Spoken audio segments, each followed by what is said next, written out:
आप देख रहे हैं रफ्तार न्यूज चैनल। सबसे तेज सबसे आगे। जज्बा और जुनून हो तो कामयाबी जरूर मिलती है। इसका उदाहरण दिल्ली पुलिस के फिरोज आलम है। साल 2011 में दिल्ली पुलिस में कांस्टेबल फिरोज साल 2021 में दिल्ली पुलिस में एसीपी की ट्रेनिंग लेने जा रहे हैं। एसीपी फिरोज आलम कभी कांस्टेबल फिरोज आलम के नाम से जाने जाते थे।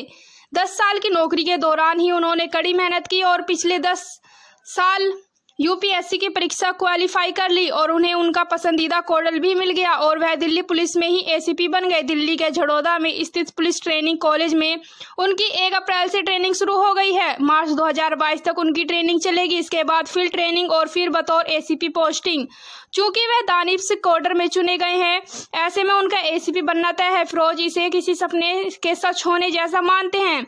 वह पिछले 10 साल से दिल्ली पुलिस में काम कर रहे थे। दिल्ली पुलिस के वर्क कल्चर में ढले, उसे करीब से देखा, अब वे अफसर बनेंगे। फिरोज आलम मूल रूप से यूपी के हापुड़ के रहने वाले हैं। वह पूर्व दिल्ली के पांडव नगर थाने में तैनात इंस्पेक्टर मनीष कुमार यादव को अपना आदर्श मानते हैं। वह मनीष की कार्यशैली, उनके ज्ञान, पॉजिटिव अप्रोच, केस को बारीकियों से परखने की नज़र और व्यवहारिक नजरिए से बहुत कुछ सीखते रहे हैं।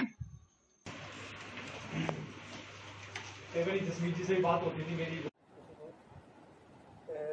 सर, एक फिरोज आलम जी हैं जो 10 साल कांस्टेबल रहे जी।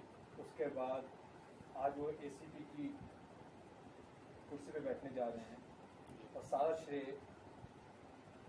मनीष कुमार जी को जाता है। क्या कहेंगे? नहीं, सारा श्रेय तो उन्हीं को जाता है जिन्होंने मेहनत की और लगातार निरंतर मेहनत के दम पे आज वहाँ पर पहुँचे हैं। ऐसा नहीं है। लेकिन सर, आपके अंडर उन्होंने कितना टाइम काम किया ये आपके साथ? वो कब मुलाकात हुई?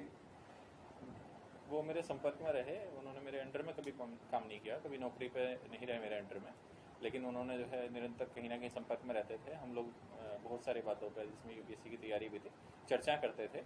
कभी कभी कई तरह के फेज आते हैं जीवन में, उस बारे में चर्चा हो जाती थी। लेकिन अल्टीमेटली तो बहुत सारे लोग संपर्क में हैं, लेकिन करने वाले वो एक हैं। तो ये उनकी मेहनत थी जो उन्हें आज इस मुकाम पे लेके गई। सर, वो आपसे किन किन चीज़ों पे डिस्कस किया करते थे कि सर मेरे को यूपीएससी की तैयारी करनी है, मेरे को पेपर देने हैं, तो आप उनको क्या क्या जो है टिप्स दिया करते थे? तैयारी तो उनकी उन्होंने स्टार्ट कर दी थी पहले से ही, लेकिन तैयारी के बीच में जब भी कभी चर्चा होती थी और कभी ऐसा लगता था कि कुछ तैयारियों में कहीं कमी रही है, या उन्हें ऐसा लगता था कि मैं उतना अच्छे से डिलीवर नहीं कर पाया, या कभी वीक फेज आता था, तो मैं हमेशा उन्हें यही कहता था कि घबराने की ज़रूरत नहीं है, लगे रहो, काम होने वाला है, बस केवल एक और एफर्ट की बात है। सर, ये जो उनका सुनने में आ रहा है कि ये आखिरी साल था, इस साल उन्होंने क्लियर करा जी, तो इसमें भी उन्होंने कहा कि ये सर का ही सारा आशीर्वाद है। नहीं, आशीर्वाद नहीं। उन्होंने केवल उनसे ये पूछा गया कि आपको किससे प्रेरणा मिली, तो उन्होंने प्रेरणा के तौर पे मिलने वाले व्यक्ति के तौर पे मेरा नाम लिया। अब ये तो वही ज़्यादा अच्छे से बता सकते हैं कि उन्हें कौन सी चीज़ ऐसी लगी होगी।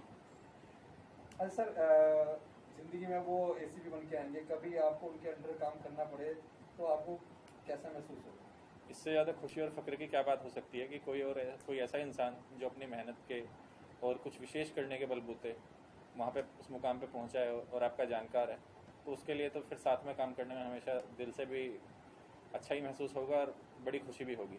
सर, फिरोज की कोई आपको ऐसी चीज़ जो बहुत अच्छी लगती थी आप? उनका जो किसी भी काम के लिए जो समर्पण है, जो एक बार सोच लिया उसके बाद जो लगे रहने का बात है, ये सबसे महत्वपूर्ण है। वो अपना एक बार जो सोच लिया तो उसके बाद में जो उसे ढीला नहीं छोड़ते थे उनके अंदर। सर, एक बात और बताएंगे कि 10 साल वो constable as a Delhi police में रहे, तो बहुत हार्ड ड्यूटी होती है कांस्टेबल की भी। इतनी हार्ड ड्यूटी में भी उन्होंने पढ़ाई का समय कैसे निकाला? कुछ तो आपसे बात करते होंगे। पढ़ाई का समय उनका टुकड़ों में रहा है। वो कभी कंटिन्यू तैयारी हम नौकरी के साथ में उतनी नहीं कर पाते कि हम 10 साल तक पढ़ते ही रहेंगे। कभी जितना वक्त मिला, फिर ट्रांसफ़र हो गया, वहाँ पे जाके आने वाली समस्याएं रही, तो उस दौरान तैयारी का स्तर कम हो जाता था। जब कभी दिन में वक्त नहीं मिलता था तो मैंने उन्हें देखा है, वो रातों को भी लगे रहते थे। सुबह 4-5 बजे तक भी उन्होंने पढ़ाई की है, जब कभी ड्यूटी इस तरह की हो गई है। तो ये उनकी मेहनत है जो उन्हें आज इस मुकाम पर लेके गई। सर, चलो, उन्होंने आपका नाम ऊपर रख के बोला कि जो भी उन्होंने इसी की वजह से, और आने वाले दिनों में अगर और कोई भी आपसे ऐसे टिप्स लेने आएगा तो आप उनको क्या टिप्स देंगे? सभी का स्वागत है। टिप्स यही हैं जो उन्हें दी गई थी। जिसके अपने अंदर से जुनून होगा, जिसके अपने अंदर आग लगी होगी, वो करेगा।